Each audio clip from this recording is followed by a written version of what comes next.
Hyderabad Borabanda division BRS minority cell అధ్యక్షుడు సర్దార్ ఆత్మహత్య చేసుకున్నారు.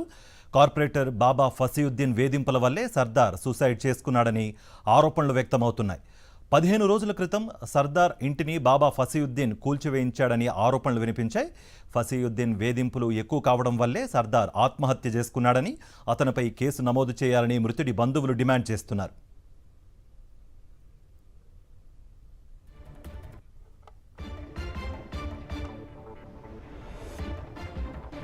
Hyderabad Borabanda division BRS minority cell అధ్యక్షుడు సర్దార్ ఆత్మహత్య చేసుకున్నారు. కార్పొరేటర్ బాబా ఫసీయుద్దీన్ వేధింపుల వల్లే సర్దార్ సూసైడ్ చేసుకున్నాడని ఆరోపణలు వ్యక్తమవుతున్నాయి. 15 రోజుల క్రితం సర్దార్ ఇంటిని బాబా ఫసీయుద్దీన్ కూల్చివేయించాడని ఆరోపణలు వినిపిస్తున్నాయి. ఫసీయుద్దీన్ వేధింపులు ఎక్కువ కావడం వల్లే సర్దార్ ఆత్మహత్య చేసుకున్నాడని, అతనిపై కేసు నమోదు చేయాలని మృతుడి బంధువులు డిమాండ్ చేస్తున్నారు.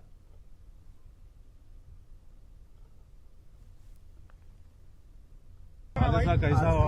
आज 9 बजे के टाइम पे मेरी भाई से बात हुई थी जी, खैरियत हुई। 9 बजे के बाद ये इंसिडेंट हुआ। इसके जिम्मेदार बाबा फसुद्दीन है, कारपोरेटर बोराबंडे का।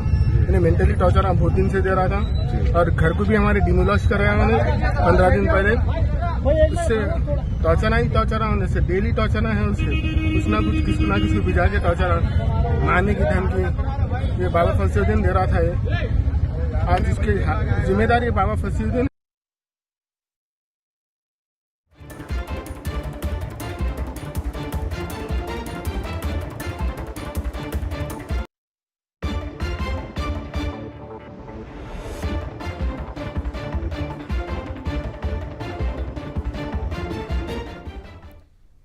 Hyderabad Borabanda division BRS minority cell అధ్యక్షుడు సర్దార్ ఆత్మహత్య చేసుకున్నాడు.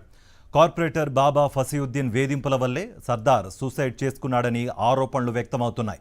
15 రోజుల క్రితం సర్దార్ ఇంటిని బాబా ఫసీయుద్దీన్ కూల్చివేయించాడని ఆరోపణలు వినిపించాయి. ఫసీయుద్దీన్ వేధింపులు ఎక్కువ కావడం వల్లే సర్దార్ ఆత్మహత్య చేసుకున్నాడని, అతనిపై కేసు నమోదు చేయాలని మృతుడి బంధువులు డిమాండ్ చేస్తున్నారు.